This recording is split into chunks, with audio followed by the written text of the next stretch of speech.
think I'm going to go ahead and get started. Can everybody hear me okay? All right. Very good. So this is my new book, Back Porch Quilts.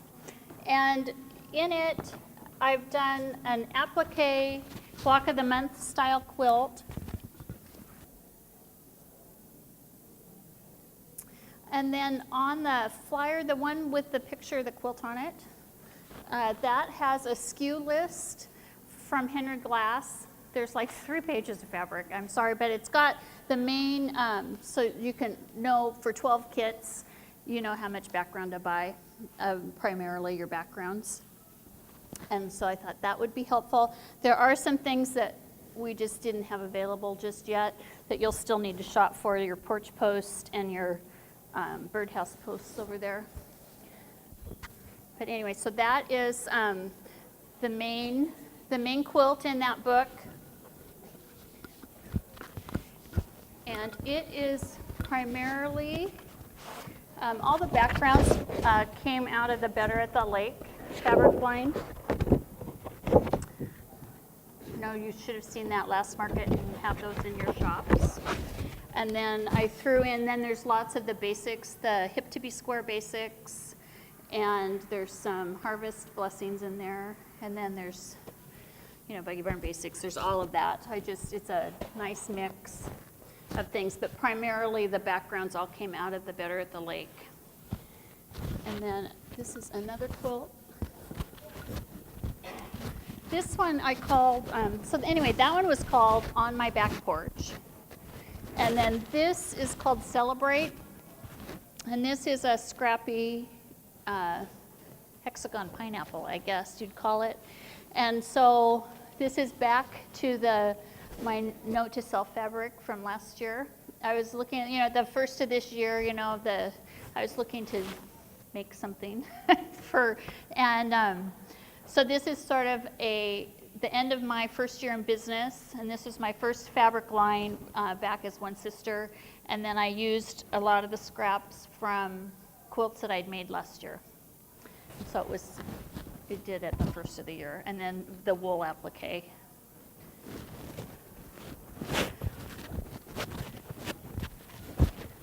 Now this one, I included, I think, are you all from the U.S., you ladies? No, you're not. Okay, so I did include in the book, there's an alternate flag design. There's the welcome, so that you can, so this is just like a little door banner, and all I did was the left hand, or the right hand side of the quilt, and to show you the alternate door banner, if you didn't want to put the American flag on there. Okay.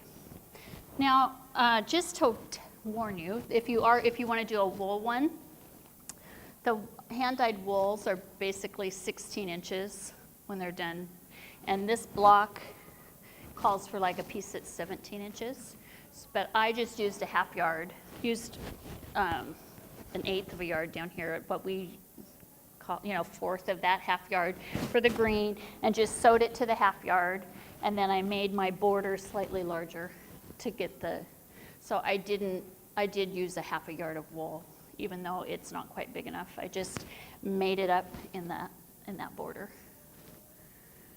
Okay. Then there's some small projects, and this is patchwork posies. This is fun for like a beginning applique class. And then this is it's actually a 3-ring binder cover. It's got the stars down I think I grabbed the right one. Yeah, I did. I have several. Sorry. Is that a good? Do you want me to? That's good. Okay. And then it's got a pocket on the inside. And so I made this wide. It pretty much covers, so when you do slip this on, you almost have to fold your notebook backwards to get your cover on. Okay?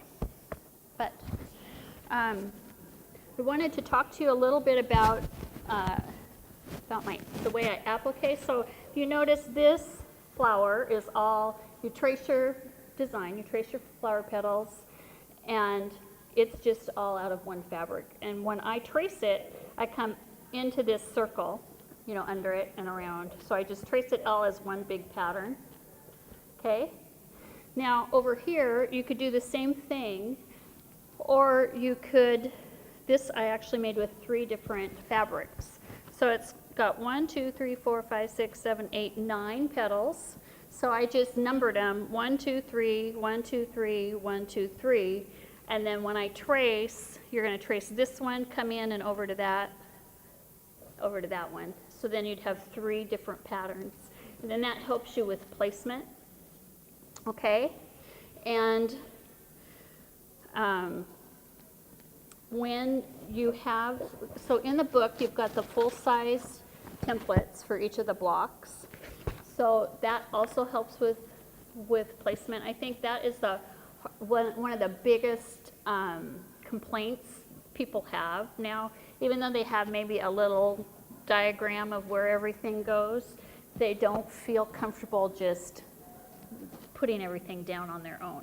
So this helps them with placement, and the way I do it is I actually use these full size. And so I've got everything traced, and so I would lay all this out on my template. So I'd put the flower on, and then I'd put this stems down, and then I glue it right here. I glue the leaf in under the stem, so I'd have a dot of glue, okay, and it's just to get everything placed correctly. And a dot of glue here, you'd glue it across here.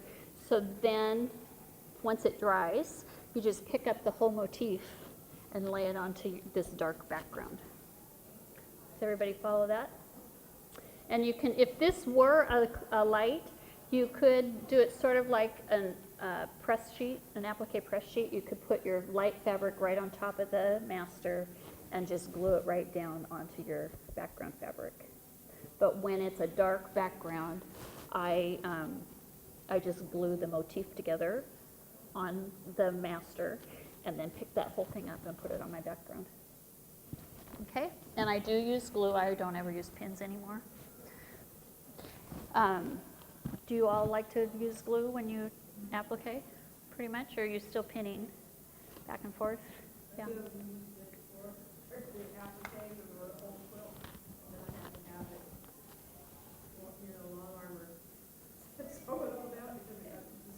It got to be so, yeah. Yeah, and I think these pieces you start with you do your stairs, and then you do this,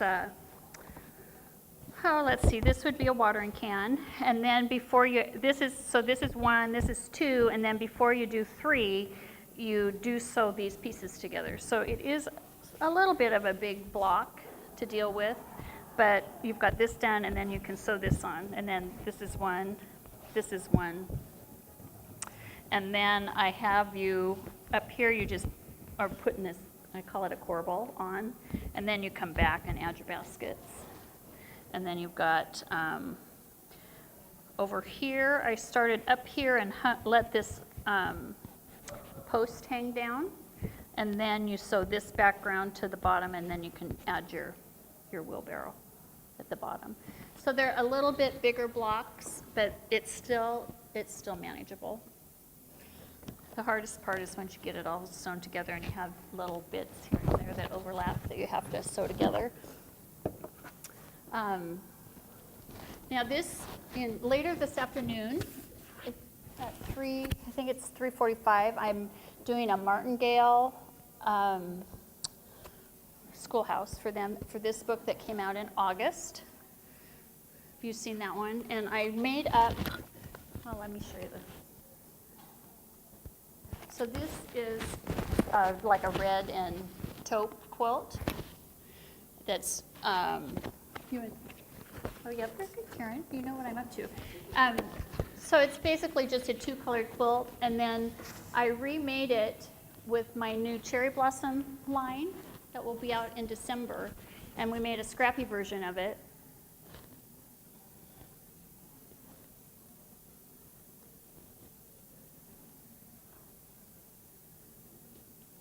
And you can pretty much, except for the border, I think she used 3 different pieces of the brown for the borders, but otherwise you can get everything out of the fat quarters. The stars take like a 10.5-inch square to do, so then you have that leftover portion of your fat quarter to get all your pieces out and your scruffy borders. So that is fun, and it looks way different than the one in the book. Show the fabric cord. Oh yeah, sure. So, you got it? So this is cherry blossoms. And it has some nice, these floral prints. I thought they turned out really nice. Henry Glass did a really nice job on them. If you want to come up and take a look later, you can. But this delivers in, 12, yeah, December. Great. Okay, and then coming up, this folk art flannel, it delivers, so it has this cute panel, and that's your project sheet. And so it looks more like an applique panel that you can, and then over here, this piece is like a border stripe. So it's got a stripe of tabs, the star stripe, and then this is just a little flower that you can use for inner borders and things. So that one is delivering right now, Larry says. So it's coming out. And then what you'll be seeing this market is this autumn song. And these are the basics. So they're continuing on with the hip to be square prints and then the plaids that we're adding. So that's looking nice. I like how everything is all going together. And then this autumn song is sort of a traditional autumn line for me. And this I did to mimic, the wool, the wool crazies. So you can come down and cut this out and do your fancy stitches on it. And then I've got another swag, and those of you who have Tom Turkey kits, or you can. So I brought a swag back for that quilt in the Still Crazy book. This one delivers in April, and then this one. This is Sunshine and Shadow, and it delivers, or they're showing it in January, and I don't have a delivery date just yet. So it has gorgeous plaids. Again, I love these plaids. And it has another fancy floral. So again, it's more of a 2 or 3 color collection. And then this panel over here, you can either, of course, leave it whole. And then what I intend with the project sheet is we're going to cut these in 4 and piece with them. So we just don't have it done just yet to show you. But so this you'll see from your reps in January, so you just don't want to miss this. And let's see. Oh, I know what I have to show you now. If you if you buy the whole line of Autumn Song, or any of their lines, so if you come in to Henry Glass and purchase the whole line, you get, this is, do you think this is fabric, girls? It's not. This is a printed, it's a whole cloth, it's printed. Are you done taking pictures? Okay, so do you want to feel? But anyway, so you can get your sample done quickly. So these are free. If you buy the line, you get it for free. If you pick and choose, I think they're going to charge $25 to get it. You slip it, yes, so it's not quilted. This is,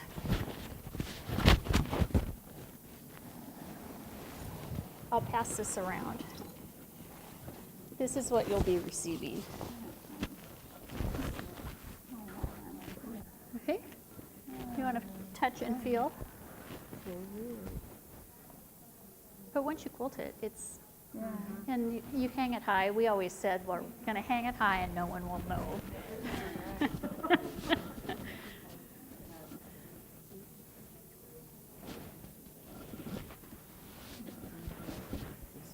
yeah, just, it's a digital print, yeah.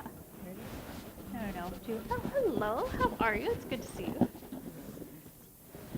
I know, you want to touch. I don't know, it's just, yeah. So it's great. So that is nice, and again, you can do that with any of the Henry Glass lines, not just mine. That's correct, isn't it? Okay, girls, thank you. This one comes out in April, but this is what they're showing at market. And so there's 2 project sheets that they should have handed out at the door for you. So you've got, if you do want to make it, of course you can make it. So this is the project sheet. But it would be so much easier, I think, to just take this, quilt it, and then sell your kits. Cut your kits and sell it. And then there's one other project sheet. So you actually have 2 project sheets for that line. Okay. And I think that is about all I have. Oh, yeah, thank you. Thank you. See, there's always something I forget. So I am doing book signings for this book. And it is Saturday at 11:30 and Sunday. They're both at 11:30, so you can stop by and get a free book. Okay, so I'm not giving this one away today. Those get given away tomorrow and Sunday. But today, Tom, do you have all the cards in here? Okay. Did everybody put a card? Do you want to put a card in? Oh, you're good. 16, 14. Oh, yeah. It's in the Henry Glass booth. Okay, well, thank you. Does anybody have any questions? No? Oh, I yes. just wondered if you have like a favorite glue and a favorite thread. I do. Yeah. I use the glue-based it, Roxanne's glue-based it, for when I'm doing cotton applique. I use the Quilter's Choice basting glue. So this is what they look like. This is the one for wool, Quilter's Choice, and this is Roxanne's glue. But yeah, I don't know if she's still doing it, but Kim used to use the Quilter's Choice for machine applique. She would put her freezer paper underneath her motifs, and then she glued it down with that. So we stocked it, but then it worked really well on wool. Okay. Oh, my thread. Okay, so that is Coates & Clark. It's called Summer Brown is what I use on the, usually use on the wool. It's good for all the colors. So if you look at, where is the wool piece? Thank you. So this is all done with Summer Brown. Okay. Any other questions? All right, well, thank you so much for coming. And yes, maybe we'll see you in the booth tomorrow. Yep. Okay, all right, thanks.